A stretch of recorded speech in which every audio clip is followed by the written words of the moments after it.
របៀបធ្វើការចែករំលែកឯកសារនៅលើ Google Drive របស់លោកអ្នកទៅកាន់អ្នកផ្សេងៗបាទយើងដឹងថា Google Drive គឺប្រើដើម្បីធ្វើការរក្សាទុកទិន្នន័យហើយក្នុងដែរក៏អាចចែករំលែកទៅកាន់អ្នកដទៃផងដែរដើម្បីធ្វើការចែករំលែកឯកសារ Google Drive របស់លោកអ្នកទៅកាន់អ្នកដទៃបានទី1គឺអ្នកទាំងអស់គ្នាចូលទៅកាន់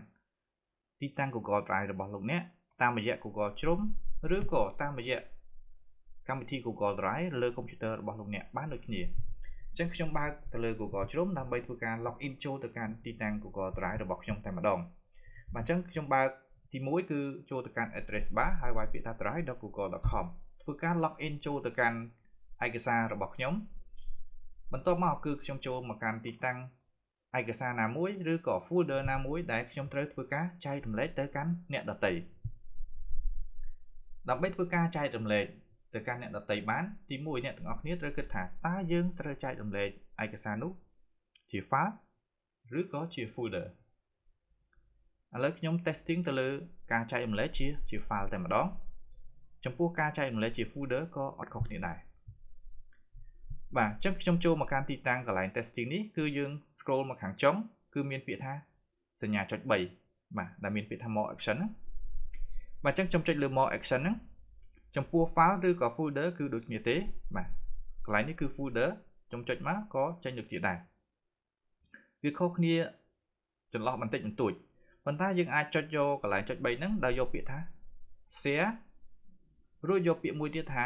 share ហើយក៏យើងអាចចុចពាក្យថា copy link នៅកន្លែងនេះអ្នកទាំងអស់គ្នាកុំទាន់អាចចុច copy link បើ copy link មានន័យថាយើង copy link របស់យើងដែលជា file ឯកសារនោះរួចផាសទៅឲ្យអ្នកដទៃប៉ុន្តែយើងអត់បានដឹងថាតើ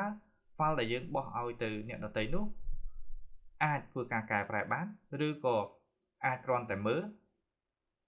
ឬក៏អាចគ្រាន់តែ comment អញ្ចឹងកន្លែងនេះអ្នកទាំងអស់គ្នាចុចលើ share វិញដើម្បីធ្វើការចែករំលែកទៅកាន់អ្នកដទៃបាទអញ្ចឹងកន្លែងដែលអ្នកទាំងអស់គ្នាត្រូវធ្វើបន្ទាប់គឺចាប់ផ្ដើមមើលនៅត្រង់កន្លែង box មួយនេះអញ្ចឹង box មួយនេះគឺ add people group ឬក៏ calendar event អញ្ចឹងអ្នកទាំងអស់គ្នាអាច share ទៅកាន់ email នរណាម្នាក់ដែលត្រូវធ្វើការបើកឯកសារនោះបាទអញ្ចឹងប្រសិនបើនៅកន្លែងនេះយើងត្រូវការផ្ញើទៅនរណាម្នាក់ដែលមាន email ណាមួយអ្នកទាំងអស់គ្នាអាចចុចទៅលើ email របស់គេឧទាហរណ៍ខ្ញុំថា a@gmail.com ចុះអញ្ចឹងយើងនឹងផ្ញើទៅកាន់ a@gmail.com មួយនេះ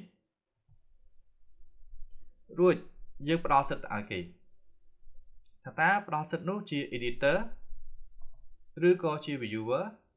ឬក៏ជា commenter បាទអញ្ចឹងយើងផ្ដល់សិទ្ធិទាំង3នេះយើងផ្ដល់សិទ្ធិមួយណាប្រសិនបើ editor យើងកែយើងអាចតែ comment ឬក៏យើងអាចគ្រាន់តែ view អញ្ចឹងសិទ្ធិណាមួយដែលអ្នកទាំងអស់គ្នាផ្ដល់ file មួយនេះទៅឲ្យអ្នកដទៃហើយត្រង់កន្លែង notify people នេះអ្នកទាំងអស់គ្នាអាចបញ្ជូនជា message ឧទាហរណ៍ថាសូមជូនឯកសារ ABC អញ្ចឹងដើម្បីឲ្យអ្នកទាំងអស់គ្នាធ្វើការកែប្រែអាចពិនិត្យមើលឯកសារដែលខុសឬក៏កែតម្រូវដែលចំណុចដែលខ្វះខាតអញ្ចឹងយើងអាចសរសេរ message នៅក្នុងប្រអប់កន្លែង message នេះផងដែរបន្ទាប់មកគឺយើងចុចទៅលើ send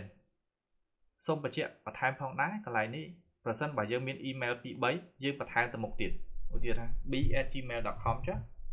អញ្ចឹងអ្នកទាំងអស់គ្នាអាចបញ្ចូលបន្ថែមនៅកន្លែងនេះផងដែរអញ្ចឹងយើងផ្ញើទៅពី email នេះគឺនៅពេលដែលយើងចុច send ណាប៉ុន្តែសូមបញ្ជាក់កន្លែងនេះយើងមុននឹង send យើងត្រូវពិនិត្យមើល email ឲ្យច្បាស់លាស់ព្រោះដោយសារតែនៅពេលដែលយើងផ្ញើទៅគឺគេមានសិទ្ធិប្រើប្រាស់ទៅលើការកំណត់ដែលយើងបានកំណត់ឲ្យគេយក file នោះតែម្ដង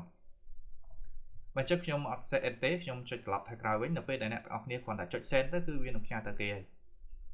បើចឹងខ្ញុំត្រឡប់ថយក្រោយវិញអញ្ចឹងកន្លែងដែលសំខាន់មួយទៀតគឺ view access នេះបាទ general access ប្រសិនបើយើងយក restrict នេះគឺអ្នកដែលមាន link របស់យើងមានថា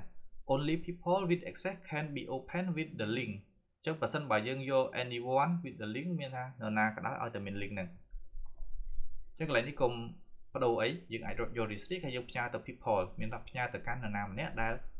ត្រូវធ្វើការ share តែម្ដងហើយចំណុចកន្លែងនេះក៏យើងអាចកំណត់ setting នៅកន្លែងនេះផងដែរដោយកំណត់ allow editor to change permission to share មានថាប្រសិនបើគាត់ជា editor គាត់អាច change មានថាបដូរការអនុញ្ញាត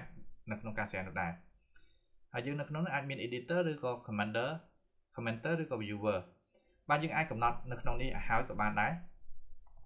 បន្ទាប់មកគឺយើងចាំផ្ញើទៅបាទពាក់ព័ន្ធជាមួយនឹងការ sharing នេះគឺជាចំណុចសំខាន់យើងអាច copy link ឬក៏អីផ្សេងៗដែរបាទអញ្ចឹងឥឡូវយើងក៏លេចទៅមើល folder វិញប្រសិនបើយើង share folder ក៏ដូចគ្នាដែរគ្រាន់តែចុចសញ្ញាចុច3នេះហើយយកពាក្យថា share នឹងមាន2ដូចគ្នាមាន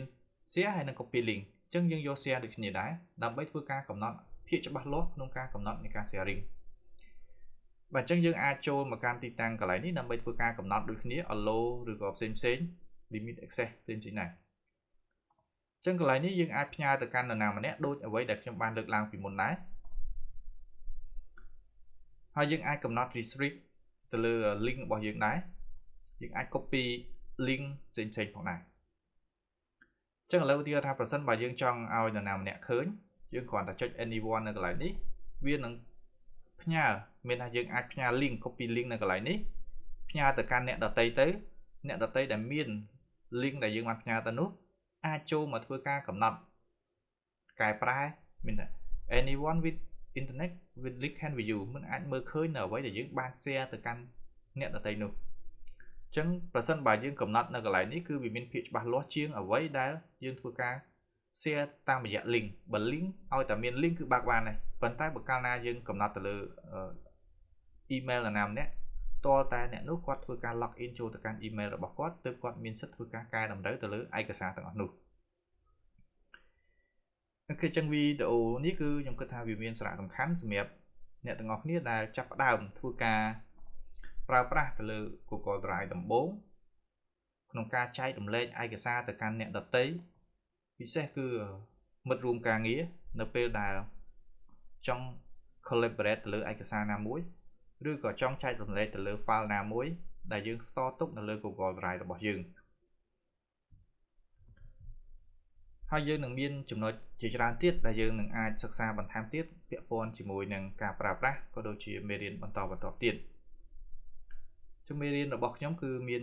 ប៉ុណ្ណេះដែរសម្រាប់ថ្ងៃនេះហើយយើងនឹងជួបគ្នានៅមេរៀនក្រោយៗទៀតជាចុងក្រោយអ្នកទាំងគ្នាកុំភ្លេចចុចលើប៊ូតុង Subscribe និងរូបកណ្ដឹងដើម្បីទទួលបានវីដេអូបន្ថែមទៀតពី Channel របស់ខ្ញុំដែលបានកាន់តែលឿននិងរហ័សអរគុណចំពោះការតាមដានទស្សនាពីដើមរហូតដល់ចប់នេះយើងនឹងជួបគ្នានៅវីដេអូក្រោយៗទៀត